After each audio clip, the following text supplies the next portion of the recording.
Welcome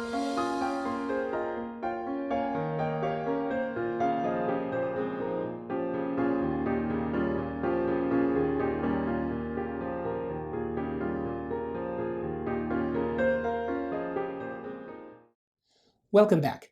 I'm Aron Bernstein, and this is part 2 of my intro to music notation. So we're going to go deeper and learn the guide notes that'll really help you find your way around the entire grand staff. So if you haven't seen the previous video, part 1, I recommend watching that one first. On the other hand, if you're ready, let's do this. If you play guitar, violin, flute, clarinet, or saxophone, you're going to read your music with a treble clef for high notes. On the other hand, if you play bass guitar, acoustic bass, bassoon, cello, or bass trombone, you'll see a bass clef for low notes.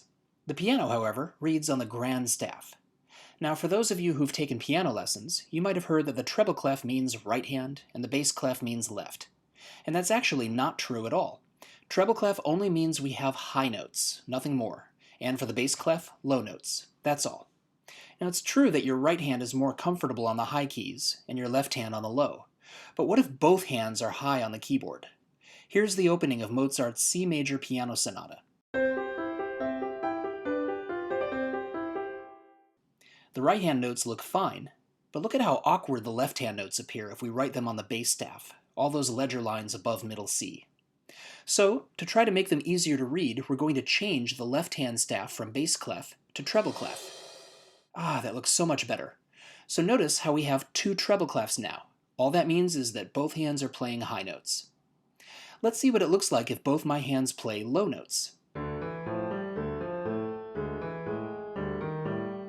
This time the top staff, with a treble clef, has to read way down into those awkward ledger lines below middle C. So let's turn that treble clef into a bass clef, and suddenly it's so much easier to read. Now we see a bass clef for both the right hand and left. So clef changes occur to facilitate easy reading. Moving on.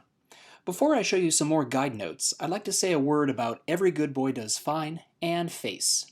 You may have learned these mnemonic tools for the treble staff. The lines go E, G, B, D, F. Every good boy does fine. And the spaces spell out face. Now, if you're already used to these tools, that's totally fine. But I'd like you to try not using them, and for good reason. First of all, they tend to cause more trouble than they're worth. For you piano players, you know all too well that if you're looking at the bass staff, Every Good Boy Does Fine and Face won't work. You have to use something else, like Good Boys Do Fine Always and All Cows Eat Grass.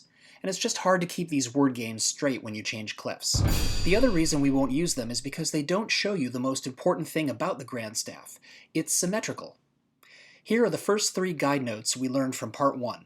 Middle C, treble G, and bass F. But now we'll add some other guide notes. These are going to help you find your way up and down the entire grand staff. Let's look first at all the Cs. Middle C needs no introduction. There it is, written on the treble and bass clefs. Now we go up an octave to the next C, and this is treble C. Notice it's 3 spaces up on the treble staff. And if we go up another octave, we encounter high C, and this one is 2 ledger lines above the treble staff. Alright, go back to middle C. Now we go down an octave to the next C, and this one is bass C. Notice it's 3 spaces down on the bass staff.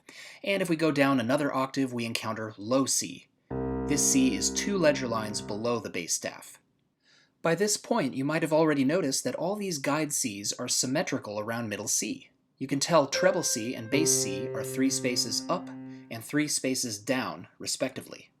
Moving higher and lower, here's high C, 2 ledger lines above the staff, and low C, 2 ledger lines below the staff. So because all these Cs create a mirror image around middle C, they're easy to remember. Now let's try this with a few more guide notes.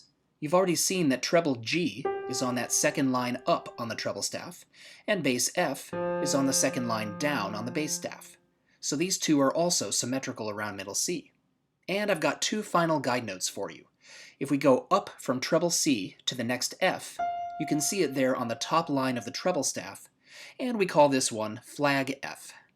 Finally, if we go from bass C down to the next G, there it is on the bottom line of the bass staff, and we call this one ground G. It's obvious that these two are also symmetrical. So if you have a piano keyboard, you can practice finding all these guide notes. I like to just tour the grand staff. Middle C, treble G, treble C, flag F, high C, and then come back down to flag F, treble C, treble G, and middle C. Then comes the bass staff. Try middle C, bass F, bass C, ground G, and low C. Then work your way back up to ground G, bass C, bass F, and finally middle C. So these are the notes that you're going to want to have on mental speed dial. Remember, there's not a single note between low C and high C that's more than 2 notes away from these special guide notes. So be sure to use them. I'm Aron Bernstein, and catch you later.